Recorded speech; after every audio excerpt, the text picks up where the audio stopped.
অনুৰোধ কৰিছোঁ। আজি মই মানসিকভাৱে একেবাৰে ভাগি পৰিছোঁ। আজি 3 দিন মই কৰ্মভাগ কৰিবলৈ ওলাইছোঁ। আপোনালোকে মোক একো নকওঁ।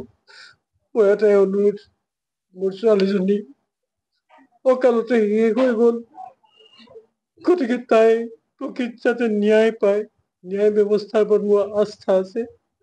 এই ক্ষেত্ৰত মাননীয় অসমৰ মুখ্যমন্ত্ৰী ডাঙৰীয়া ডক্টৰ হিমন্ত বিশ্ব শৰ্মা ডাঙৰীয়াক মই কাতৰ অনুৰোধ জনাইছোঁ।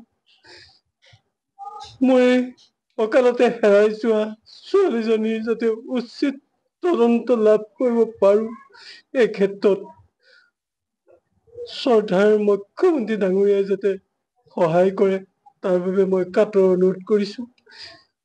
মোক যাতে তেখেতে ন্যায় প্ৰদান কৰিব পাৰে, এয়ে মোৰ অনুৰোধ।